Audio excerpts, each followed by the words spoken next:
Good morning and welcome back. Secretary of State Mike Pompeo hitting Iran with the strongest sanctions in history, planning a pressure campaign against Iran if it doesn't abandon nuclear work.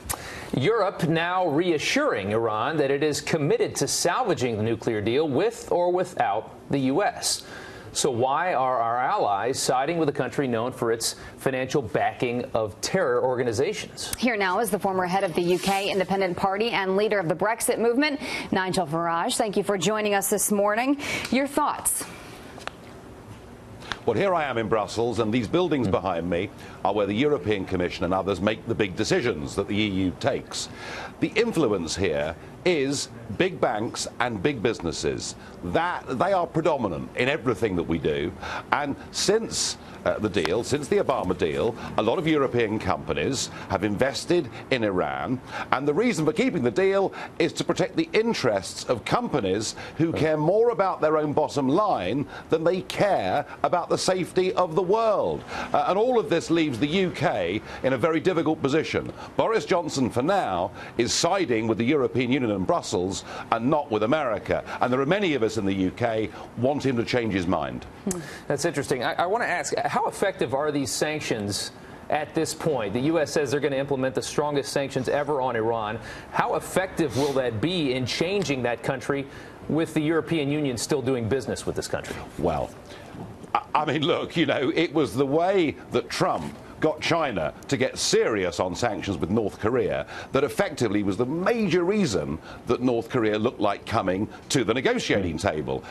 The carrot and stick approach that Pompeo is adopting is the stick is tough sanctions, the carrot is come to a better deal and a lot of money will come into your country. Unfortunately, the European Union intend to sanctions bust. So it's difficult to see how effective the American policy can be if these people continue on their current course. So Mike Pompeo sent out a tweet on Iran yesterday saying, quote, "It's not a pipe dream to ask the Iranian leadership to behave like a normal, responsible country.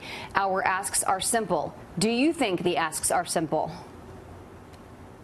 Well, I think that to renegotiate a very bad deal is a sensible, grown-up thing to do. The problem is, let's be frank, this Iranian regime have now been in power for almost 40 years. They are Islamic fundamentalists. They are fanatics. And whilst regime change didn't make things better, particularly in Libya or in Iraq, regime change in Iran would be a whole new, different dimension. And that's why if the EU was to join with America in tough sanctions on Iran, that could just lead to the people bringing down that Islamic regime. You know, Emmanuel Macron of France had a pretty realistic idea of how this all went out when he came here and he met with the president. He said he doesn't like this deal. He doesn't think the deal is strong enough. But his concern was walking away from it at this point, it reduces our credibility if we were to do so. Do you think the U.S. has lost credibility in its deal-making position by walking away from a deal that it signed on?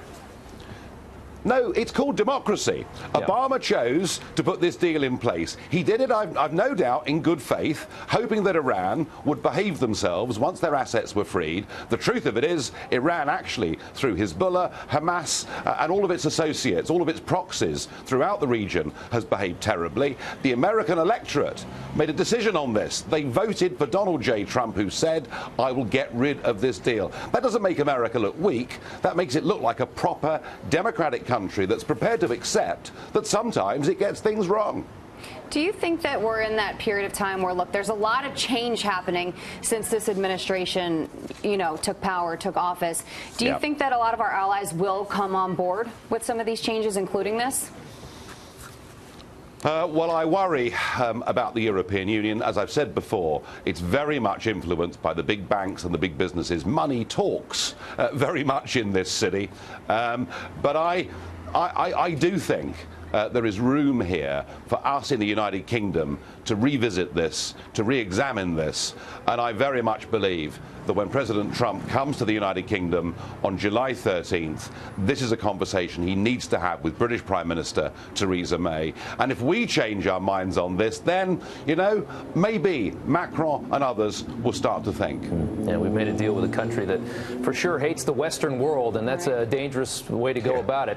Nigel, thanks so much. And on a lighter note, know, you guys throw a heck of a wedding. Yes. You did a great job. Heck of a party. Well, it was a great day, wasn't it? And it was. I have to say, I hope the wedding brings Britain and America just a bit closer together. I hope so, too. Nigel, thank you so much. Thank you.